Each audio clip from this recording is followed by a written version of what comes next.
Kita lanjutkan ikhwan akhwat sekalian.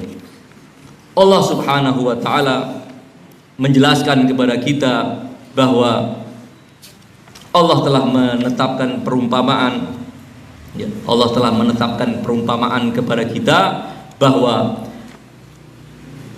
syajarah yang thayyibah memiliki beberapa sifat, dan sifat-sifat itu semuanya menjadi penjelasan betapa kokoh, betapa besar keberkahan, dan betapa dia memberikan hasil yang luas yang bisa dinikmati oleh orang-orang secara luas. Kita lanjutkan bahwa setelah Allah Subhanahu wa taala menyebutkan perumpamaan syajarah thayyibah, alam tara kaifa daraballahu mathalan kalimatan thayyibatan kasyajaratin thayyibatin asluha sabitun wa far'uha fis sama' tu'ti ukulaha kullahinin biidzni rabbiha wa yadribullahu al-amthala lin-nasi la'allahum yatadhakkarun.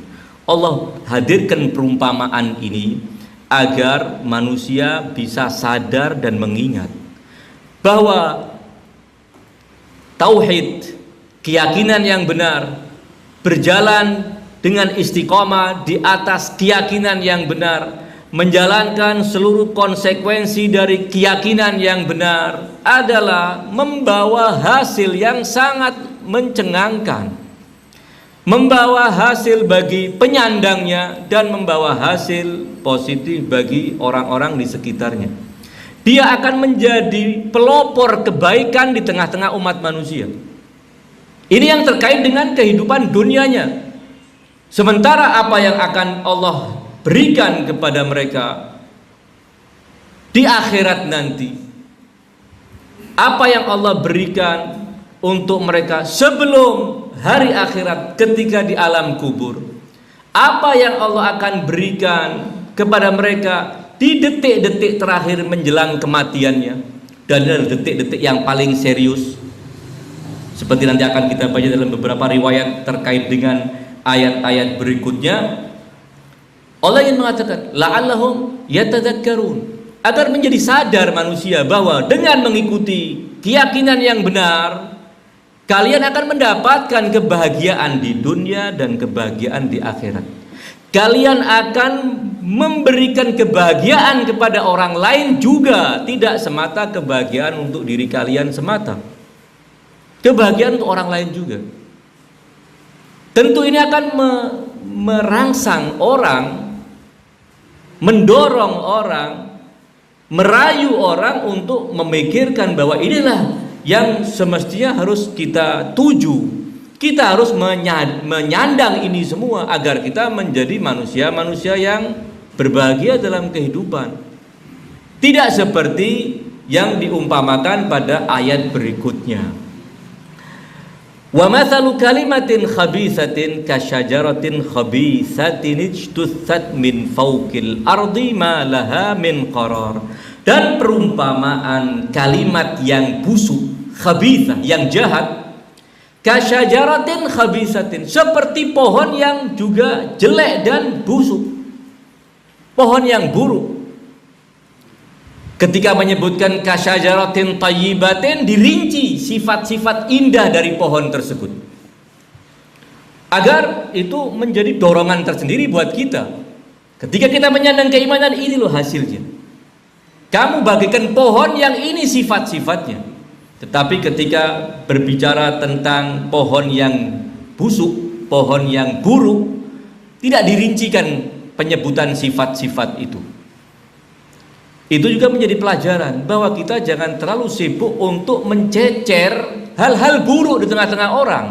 Sajikan saja semua keindahan ajaran, sajikan saja semua keindahan program-program yang akan menjanjikan kebahagiaan, daripada kita memenuhi semua ruang dengan pensifatan tentang berbagai hal keburukan. Ketika menyebutkan hal-hal yang terkait dengan sifat keburukan, cukup sebutkan yang inti-inti saja, karena itu sudah cukup. Nanti apa yang disebutkan cuma 2 sifat. Wa mathalu kalimatin khabithatin kasyajaratin khabithatin ujtussat min fawqil ard. Pohon itu karena tidak punya akar yang kokoh ke dalam, maka dia mudah dicongkel dari permukaan bumi, dia mudah ditumbangkan, dan malaha min qarar, tidak punya kekokohan sama sekali. Itulah perumpamaan kalimat yang khabitha, kasyajaratin khabitha, keyakinan yang batil. Keyakinan yang batil tidak pernah akan punya kekokohan. Berbeda dengan keyakinan yang benar, dia punya kekokohan karena dibangun di atas pondasi-pondasi yang kokoh, argumentasi-argumentasi yang diterima oleh akal sehat, yang diterima oleh hati dan nurani manusia. Berbeda dengan kebatilan-kebatilan. Kebatilan, kemusyrikan, kebatilan, kekufuran, dan berbagai macam penyimpangan kepada kebenaran akidah yang dibawa oleh para anbiya adalah akidah yang labil, tidak punya kekokohan. Boleh jadi orang memandang bahwa argumentasi yang disajikan cukup kokoh, tetapi itu hanya dalam anggapan orang awam yang mungkin tidak memahami celah-celah kerusakan, celah-celah kelemahan pada konsep yang ditawarkan selain konsep kebenaran tentunya. Malaha min qarar, tidak akan punya kekuatan apapun. Sehebat apapun pendukung kesesatan, sehebat apapun pendukung kebatilan, tidak mungkin dia bisa mempertahankan kebatilannya dengan argumentasi-argumentasi, khususnya ketika dihadapkan dengan argumentasi ideologi yang benar. Kalaupun masih kelihatan kuat, karena kebenaran belum hadir di tempat untuk menyingkirkan kebatilan tersebut. Tetapi apa kata Al-Quran? Ja'al haq, kebenaran datang. Tidak pakai kerja macam-macam. Ketika kebenaran datang, otomatis kebatilan terusir. Ja'al haq wa zahaqal batil. Pasti kebatilan terkadang terkesan merajalela, terkesan mempengaruhi banyak pikiran, bahkan orang yang terkesan punya pikiran yang hebat juga terpengaruh. Itu karena konsep kebenaran belum dihadirkan di tengah-tengah mereka. Dan itu menjadi tanggung jawab para ulama, menjadi tanggung jawab para pemikir, menjadi tanggung jawab para pemuka agama untuk menyajikan kebenaran-kebenaran yang dibawa oleh para imam suci Ahlul Bait alaihim afdhalus salati wassalam. Kata Imam Ar-Ridha alaihi salam, atau Imam Musa, saya lupa antara Imam Musa atau Imam Ar-Ridha alaihi salam, beliau di antara mengatakan rahimallah man ahya amrona. Semoga Allah merahmati orang yang menghidupkan ajaran kami. Kemudian di bagian lanjutan dari sabda itu, beliau menganjurkan agar kita mendalami ajaran Ahlul Bait, kemudian menyebarkan ajaran Ahlul Bait dengan cara yang bijak, dengan cara yang luas. Barang anggun jangan disampaikan dengan cara-cara yang arogan. Barang yang berharga jangan dijual di kaki lima, jual di tempat-tempat yang terhormat dengan cara-cara penyajian yang simpatik juga. Imam mengatakan fa innan nas law arafu mahasina kalamina lattaba'una.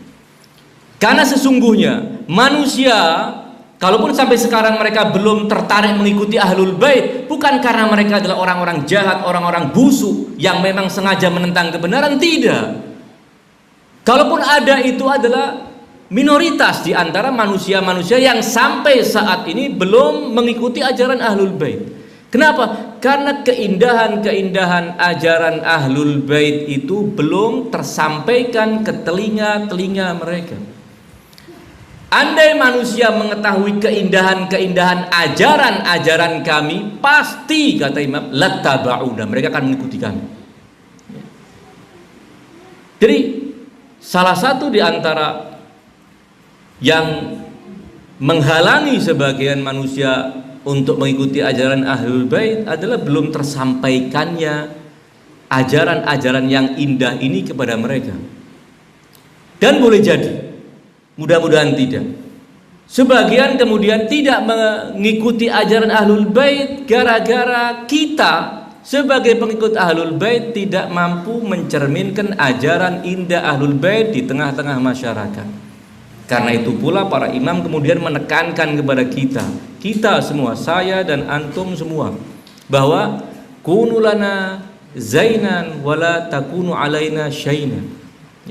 Jadilah kalian penghias kami, jangan menjadi yang mencoreng nama harum kami.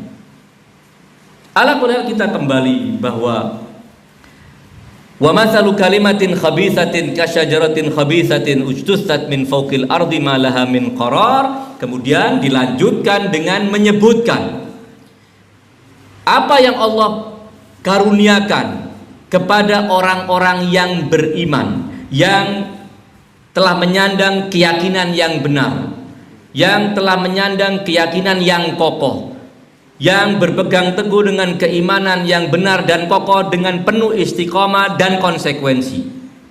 Allah berikan apa kepada mereka? Mereka yang diumpamakan sebagai kalimatan thayyibatan, kasyajaratin thayyibatin. Allah menyebutkan yutsabbitullahu alladhina amanu bil qaulis sabiti fil hayatid dunya wa fil akhir. Ini terkait dengan kalimat thayyibah yang diumpamakan dengan syajarat thayyibah. Ini adalah hasilnya. Orang yang berpegang teguh dengan kalimah thayyibah dengan penuh ikhtiar memilih jalan kebenaran, bukan seperti orang lain yang dengan sengaja penuh penentangan kepada kebenaran setelah mereka tahu kebenaran. Mereka yang menerima kebenaran dengan sepenuh ikhtiarnya, dengan penuh kesadaran menerima ini, Allah mengatakan yusabbitullahu alladhina amanu. Allah akan meneguhkan, Allah akan mengokohkan alladzina amanu, orang-orang yang telah beriman. Bukan cuma mengklaim beriman. Allah tidak mengatakan orang-orang yang mengklaim beriman, orang-orang yang beriman. Berarti mereka telah memilih jalan keimanan, telah menempuh jalan keimanan dengan penuh ikhtiarnya, mengikuti arahan fitrahnya, mengikuti arahan akalnya, memperhatikan bukti-bukti yang Allah telah tebar di tengah-tengah alam ini untuk menyadarkan manusia agar kembali kepada Allah Subhanahu wa taala. Orang yang memilih jalan ini dengan penuh ikhtiarnya, berarti dia telah menyambut hidayah Allah. Allah telah menyebarkan hidayahnya. Namun sebagian sengaja menutup mata. Sebagian sengaja menutup mata. Mungkin pernah saya bacakan kepada ikhwan akhwat sekalian bagaimana Nabi Allah Nuh ketika berdakwah. Wa ala kulli hal, ala kulli hal, tidak ada ustadz siapapun, tidak ada kiai siapapun yang pernah mengalami seperti yang dialami oleh Nabi Allah Nuh. Dan saya yakin kalau itu dialami oleh orang saya atau yang seperti saya yakin mati di tempat, tidak nunggu pulang ke rumah. Ya, bagaimana? Dakwah kepada umat, membawa mereka kepada kebaikan. Kata Allah, fa inni kullama da'autu, menceritakan Nabi Allah Nuh dakwah 950 tahun, ya, memperbaiki umat 950 tahun. Nabi Muhammad memperbaiki umat 23 tahun. Sementara kita ingin memperbaiki kondisi dunia cuma dengan pesan singkat di WA. Ajib, dari mana bisa selesai ini umat? Ya.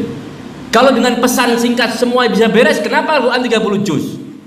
Dirinci semua itu untuk memperbaiki kondisi umat. Tidak bisa dengan seperti kita membalik tangan, cukup dengan satu pernyataan simpel dari seorang bijak, kemudian semua keadaan dunia berubah menjadi baik. Itu bukan sulapan kehidupan dunia. Anbiya berdakwah panjang lebar. Ala kulli cerita Nabi Allah Nuh. Allah menceritakan fa inni kullama da'autuhum litaghfira lahum. Setiap kali ya Allah, aku mengajak mereka litaghfira lahum, agar mereka beriman, dan setelah mereka beriman, kamu Allah akan mengampuni mereka. Litaghfira lahum, apa yang mereka lakukan? Belum pernah terjadi dan insya Allah tidak akan pernah terjadi. Ya. Fa inni kullama da'autuhum litaghfira lahum ja'alu asabi'ahum fi adhanihim. Mereka gini, tutup rapat-rapat telinganya, ditutup.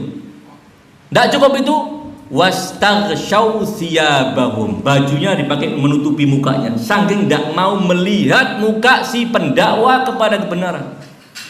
Kira-kira apa yang dilakukan ketika ada seorang penceramah, seorang ustadz yang ingin mendakwa, kemudian semua masyarakatnya menutup telinga, menutup kerudungnya, dibuat cadur semua? Apa yang terjadi? Stres pasti dia. Iya. Ini bukan sekedar menentang, tapi terang-terangan melakukan pelecehan kepada juru dakwah yang telah Allah utus subhanahu wa ta'ala kepada umat manusia untuk menyelamatkan mereka. Bahwa manusia telah Allah berikan sarana untuk bisa memilih kebaikan dan memilahnya dari keburukan. Ketika seorang menggunakan itu, Allah akan persilahkan dia menikmati karunia Allah yang namanya hidayah itu.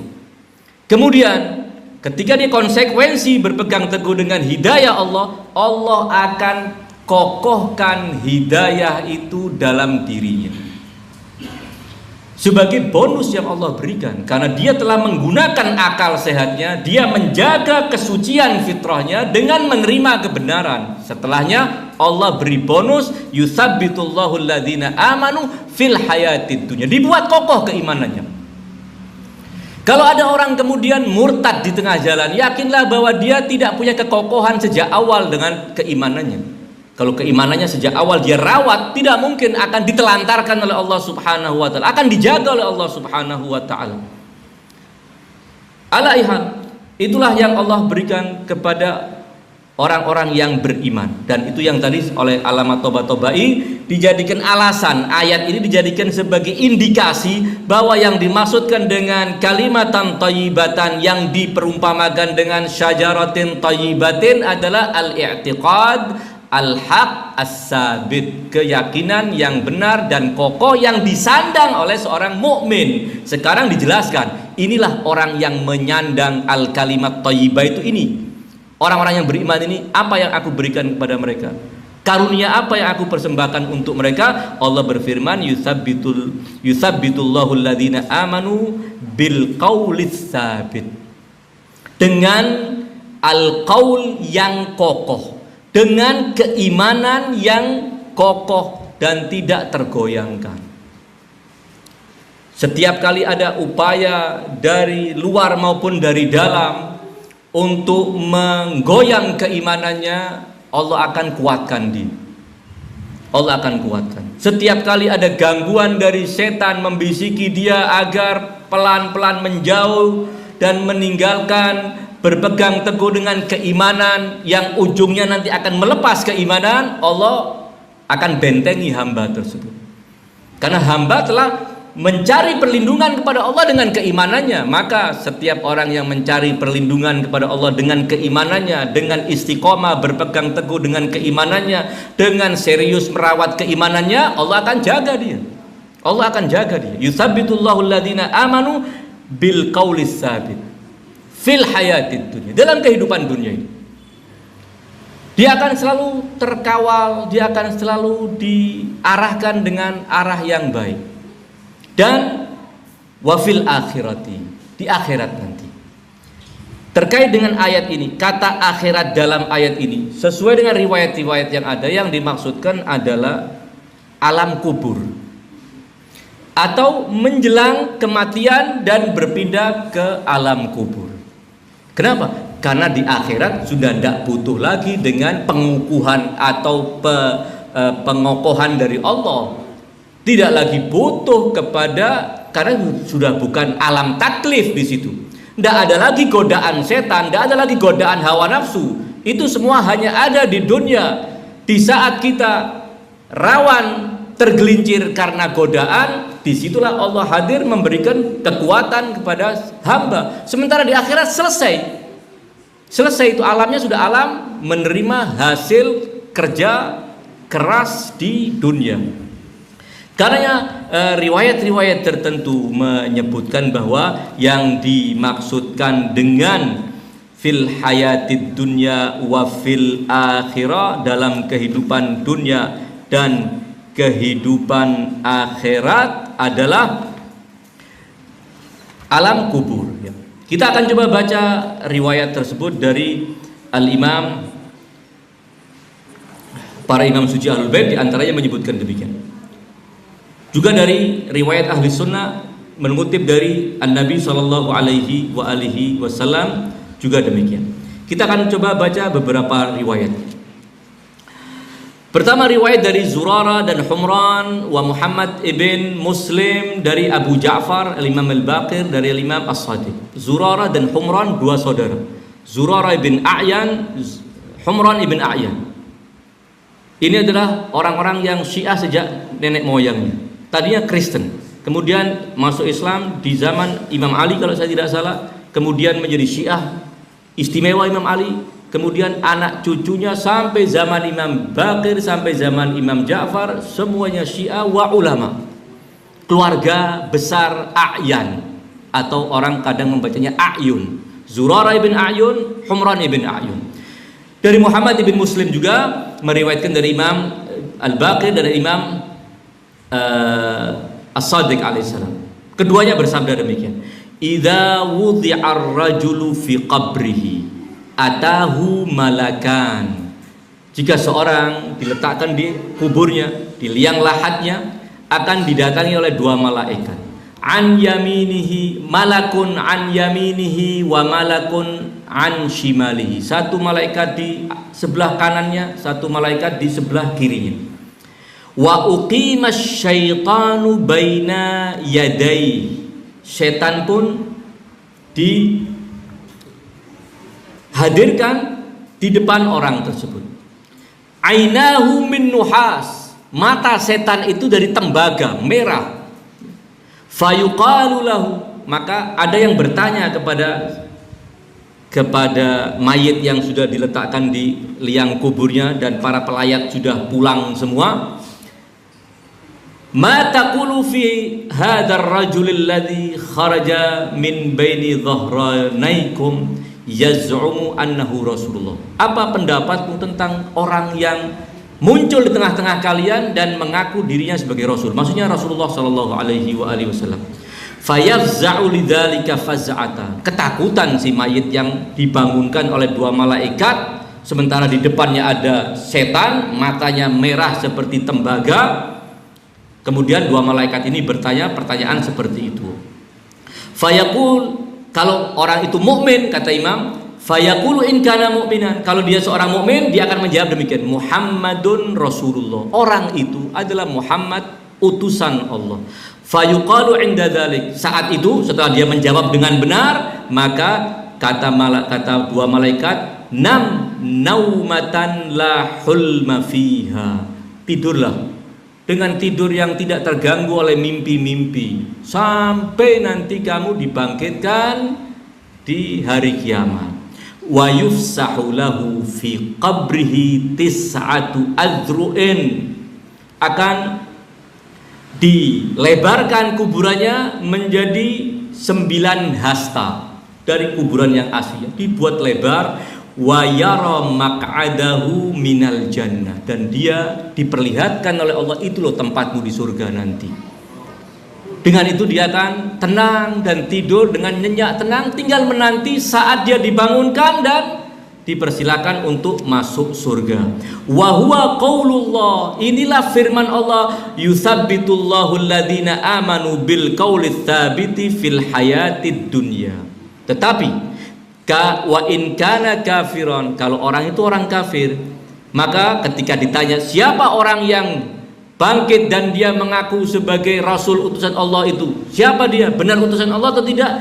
Wa in kana kafiran qalu man hadzal rajul alladzi kana baina dhahranaikum yaqulu innahu Rasulullah. Dia mengatakan ma adri, saya tidak kenal orang itu. Fayukhalla bainahu wa bainasyayatin, saat itu dilepas oleh malaikat, dia akan dikerjai oleh setan itu sampai hari kiamat. Ala kulli hal, ini berarti ayat ini diterapkan oleh para imam untuk apa? Fil akhirah, yang dimaksudkan apa? Di alam kubur, bukan akhirat ketika hari kiamat terjadi. Sementara sebagian riwayat lain menyebutkan tidak, di saat-saat menjelang kematian Itu adalah kesempatan terakhir setan menyesatkan manusia agar menjadi teman dia nanti di neraka. Kalaupun di masa-masa kehidupannya orang ini tidak mampu diganggu, tidak bisa diganggu, dibisiki tidak mempan, maka kesempatan terakhirnya di saat-saat menjelang kematiannya. Setan tidak pernah berputus asa. Kalaupun saya tidak bisa menyesatkan dia sejak muda, paling tidak di detik-detik terakhir sebelum kematian, sebelum rohnya tercabut, saya akan sesatkan dia, saya akan tarik, saya akan curi keimanannya. Di saat itu malaikat turun mengatakan, mengusir setan dan meneguhkan si mukmin tersebut. Ada kehadiran para malaikat, dan itu yang disebutkan juga dengan menghadirkan ayat ini. Alamat Toba-Tobai kemudian mengatakan demikian. Saya berkata, setelah menyebutkan bahwa yang dimaksudkan dengan wafil akhirah adalah alam kubur, beliau mengatakan wahunaka riwayatun kasiratun min turuqis syi'ati wa ahli sunnah. Di sana banyak sekali riwayat baik dari jalur Syiah maupun jalur Ahlus Sunnah waradat yang menjelaskan, yang datang dengan fi tafsili su'alil qabr, yang merincikan pertanyaan dua malaikat di alam kubur tersebut.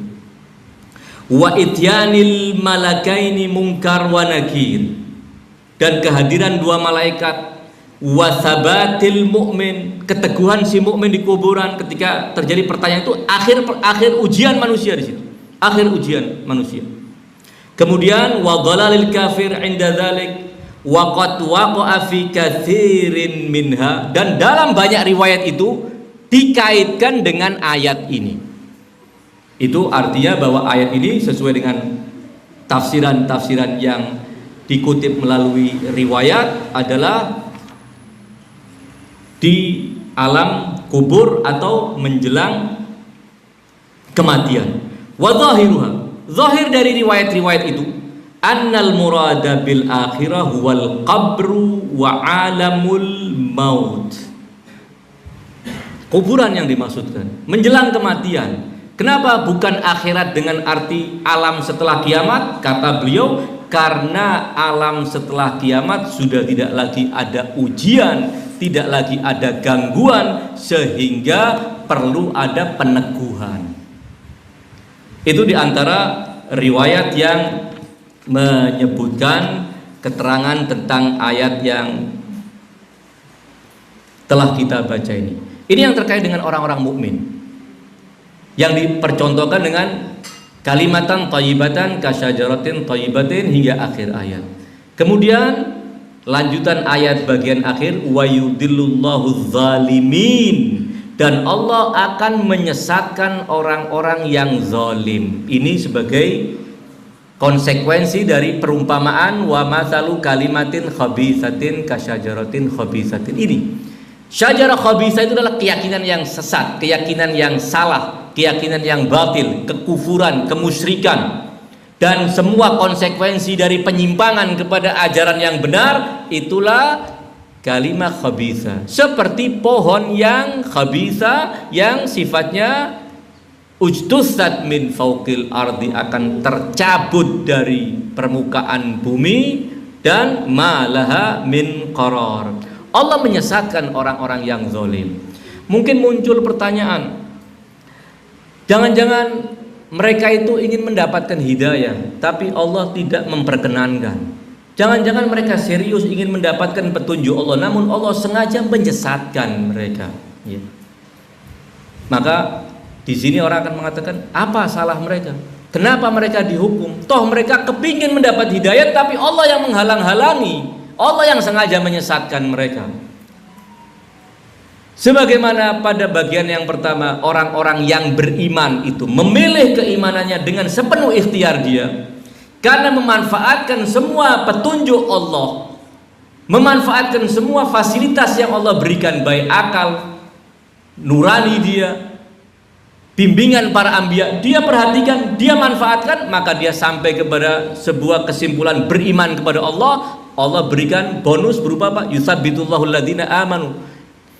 Keimanannya dengan ikhtiar dia, kemudian Allah berikan sesuatu yang merupakan bonus dari keteguhan dia, istiqamah dia dalam keimanan. Demikian juga orang-orang yang Allah sesatkan itu bukan awal Allah sesatkan, mereka memilih jalan kesesatan.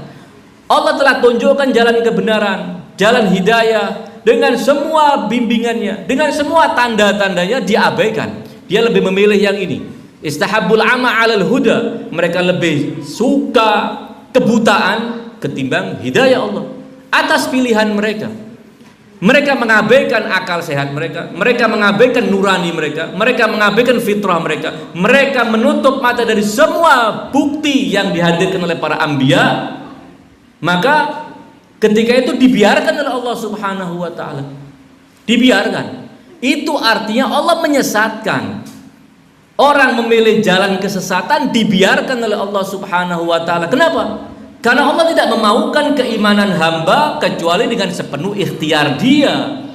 Tidak menginginkan mereka beriman secara terpaksa, tidak punya hak pilih untuk memilih apakah keimanan yang dia pilih atau kekufuran yang dia pilih.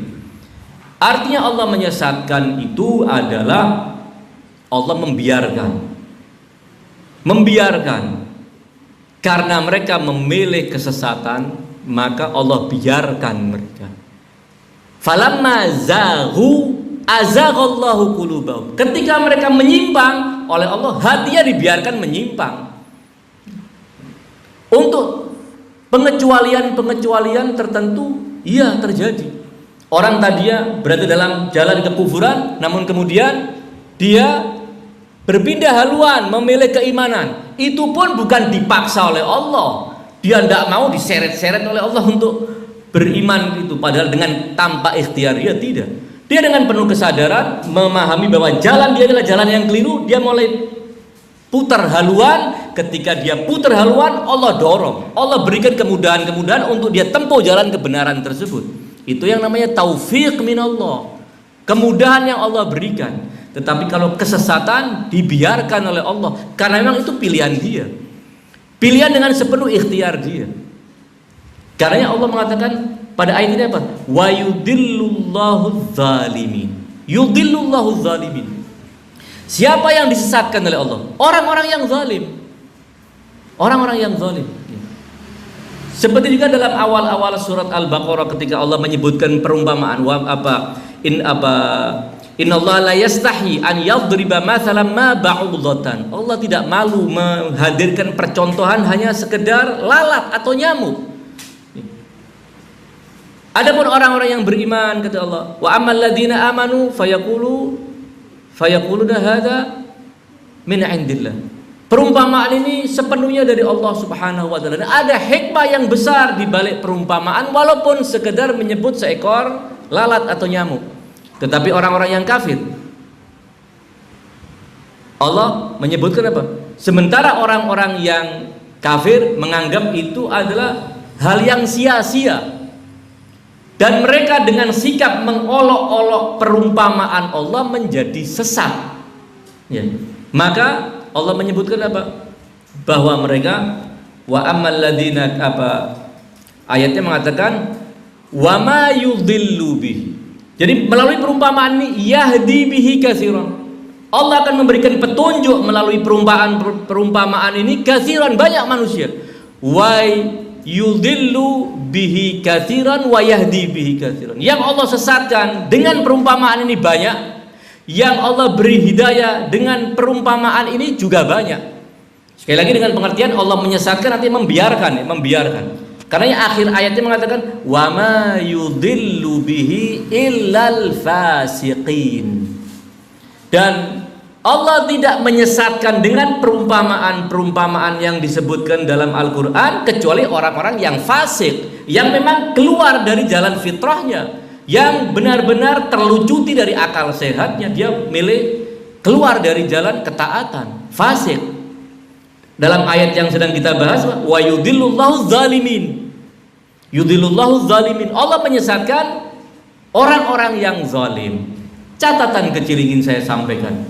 Dalam kaidah bahasa Arab, dan itu itu sangat penting untuk selalu dihadirkan, khususnya ketika kita membaca teks-teks suci. Walaupun untuk selain teks suci juga itu harus dihadirkan juga. Dan pernah saya sampaikan mungkin di salah satu kesempatan di sini. Ketika Allah menyebutkan sesuatu atau seorang atau sekelompok orang dengan menyebutkan sifatnya, bukan menyebutkan namanya atau menyebutkan pekerjaannya, menyebutkan sifatnya, itu menjadi bukti bahwa sifat ini punya andil terkait dengan masalah yang sedang dibicarakan. Punya andil nih. Contoh dalam kasus ini, yudhillullahu zalimin. Yang disebut adalah orang-orang yang zalim, menyandang sifat zalim. Berarti ini ada isyarat dari ayat ini bahwa kesesatan mereka, Allah membiarkan mereka dalam kesesatan itu dikarenakan mereka zalim. Zalim terhadap dirinya, mengubur akal sehatnya, menonaktifkan akal sehatnya, menodai fitrahnya, itu menzalimi diri sendiri. Gara-gara itu disesatkan oleh Allah, artinya dibiarkan oleh Allah. Bukan orang solihin, orang yang mukmin, orang yang serius mencari kebenaran, namun disesatkan oleh Allah. Tidak demikian. Jadi penyebutan wa yudhillullahu zalimin, menyebutkan kata zalimin sebagai kata sifat, itu memberi petunjuk kepada kita bahwa penyesatan ini akibat dari kezaliman mereka terhadap diri mereka sendiri, akibat kezaliman mereka kepada kebenaran, akibat kezaliman mereka kepada Allah Ta'ala. Sama dengan ungkapan kita ketika kita menasihati anak kita, kita mengatakan kepada anak kita, ya wahai anakku, akrimil alim, hormati orang yang alim, yang berilmu. Berarti perintah ini dialamatkan kepada anak ini agar menghormati. Katakan disebutkan, hormati Pak Fulan al-alim itu, hormati Pak Fulan si Pak Guru itu. Kata sifat itu. Berarti penghormatan itu harus kamu berikan kepada dia bukan karena sesuatu apapun, kecuali karena dia adalah guru, karena dia adalah ulama.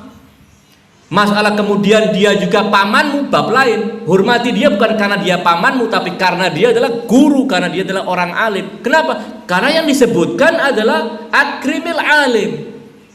Hormati si fulan yang alim itu. Kalau seandainya inti dari perintah itu terkait dengan kekerabatan, mungkin si ayah akan mengatakan, hormati si fulan pamanmu itu. Jadi karena kepamanannya kamu harus hormati dia. Jadi penyebutan sifat itu dalam istilah para ulama menyebutkan sifat itu musy'irun bil illiyah, memberi kesan bahwa inilah sebabnya, inilah sebabnya. Allah menyesatkan mereka. Kenapa Allah sesatkan mereka? Karena mereka zalim. Andai mereka melepas diri dari kezaliman, menarik diri dari kezaliman, memilih jalan tidak zalim, Allah akan berikan petunjuk kepadanya seperti yang lainnya. Syarat dari mendapatkan petunjuk Allah agar mereka dapat adalah meninggalkan kezaliman. Wa yaf'alullahu ma yasha, dan Allah akan melakukan apa yang Allah kehendaki.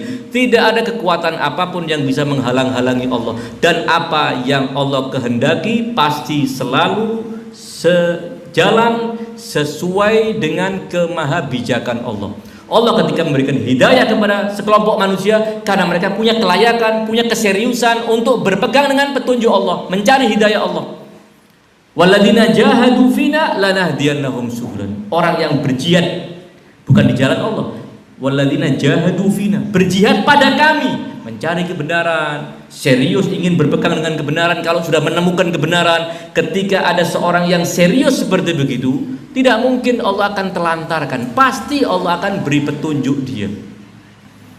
Demikian juga ketika Allah membiarkan orang-orang tertentu dalam kesesatannya, itu juga semata karena memang mereka layak mendapatkan itu, bukan karena kezaliman Allah terhadap hambanya. Hamba ingin baik namun Allah halang-halangi. Hamba ingin mendapatkan hidayah namun Allah sesatkan. Tidak.